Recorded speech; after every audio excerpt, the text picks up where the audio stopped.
Praise the lord అండి. ప్రభువైన యేసుక్రీస్తు నామములో మీకు అందరికీ ఉదయకాలపు శుభాభివందనాలు తెలియజేస్తున్నాము. ప్రతి అరుణోదయం దేవాని ముఖదర్శనమైన ఆధ్యాత్మిక కార్యక్రమంలో మీరందరూ కూడా మరి దేవుని యొక్క మాటను ఆస్వాదించి దీవెనలు పొందుకుంటారని నమ్ముచున్నాము. ఒకవేళ మన పరిస్థితుల్లో మార్పు రావట్లేదని మీకు అనిపిస్తుందా? దయచేసి ఓపికతో వేచి ఉండండి. మరి పరీక్ష మరి ఓర్పును నేర్పుతుంది, ఓర్పు నిరీక్షణ పుట్టిస్తుంది. దాని ద్వారా కలిగే ఆశీర్వాదం ఎంతో గొప్పగా ఉంటున్నది. కాబట్టి చాలామంది కష్టాల్లో ఉన్న వాళ్ళని చూసి సలహాలు ఇస్తూ ఉంటారు. మరి ఇలా ఉండు అలా ఉండు పర్వాలేదు అని చెప్తారు, ఇలాంటి సహాయం చెయ్యరు. కానీ దేవుని మాట ఖచ్చితంగా సహాయం చేస్తున్నది. ఇప్పుడు మాకు మాట పనిచేయదండి, వాక్యం పనిచేయదండి, మాకు ఏదో ఒక సహాయం కావాలంటే అది చాలా చిన్నగా ఉంటుంది.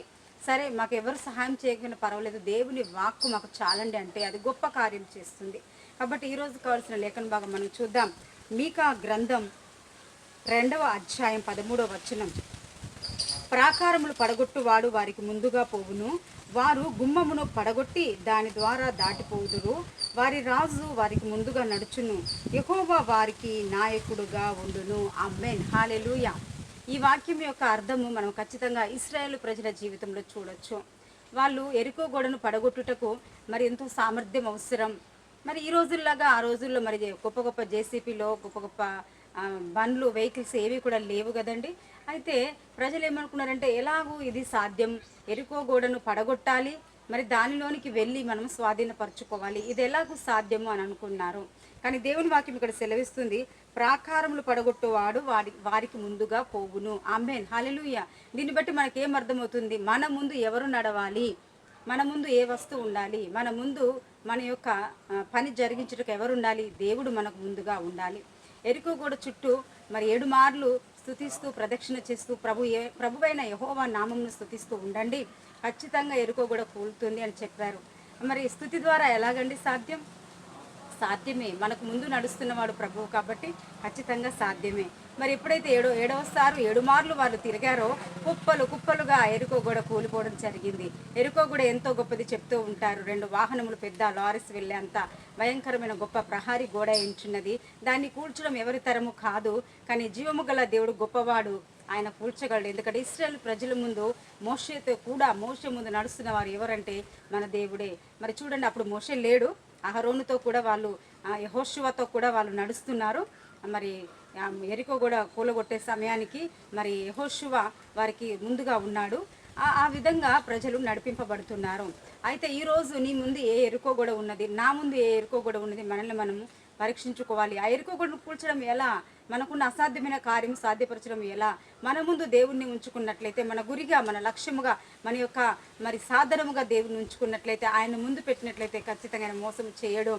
ఆయన ఖచ్చితంగా మన ముందన ఎరుకో కూడా శత్రువు సాతాను ఓటమి డబ్బు అవసరత ప్రతిదీ కూడా ఆయన తీరుస్తాడు. ఖచ్చితంగా నమ్మండి. మరి అలాంటి కృప దేవుడు మనకు అనుగ్రహిస్తాడు. అంతేకాదు చివరిగా వారి రాజు వారికి ముందుగా నడుచును, యెహోవా వారికి నాయకుడుగా ఉండును. ఆమేన్, హల్లెలూయా. ఈరోజు నా నాయకుడు ఎవరు? దేవుడే మన నాయకుడుగా ఉండాలి. ఖచ్చితంగా ఆయన్ని మనం నడిపిస్తూ ఉండాలి. ఎదుర్కో మరి గోడను పడగొట్టి దాని గుమ్మములు కూడా పడగొట్టి దానిలో కూడా ప్రవేశిస్తామంట మనం. అలాంటి గొప్ప అద్భుతం జరగాలి అంటే వాక్యం మీద ఖచ్చితంగా ఆధారపడాలి. ఖచ్చితంగా వాక్యాన్ని ఉన్నట్టుగా నమ్మాలి, దేవుణ్ణి కూడా ఉన్నట్టుగా నమ్మాలి, ఒక పసిబిడ్డ నమ్మినట్టుగా నమ్మాలి, ఒక గుడ్డివారు నమ్మినట్టుగా నమ్మాలి. ఖచ్చితంగా అద్భుతం జరుగుతుంది. ఎలాంటి కృపాభాగ్యం ఈరోజు దేవుడు మనకు అందరికీ అనుగ్రహించును గాక. ప్రార్థన చేసుకుందాం.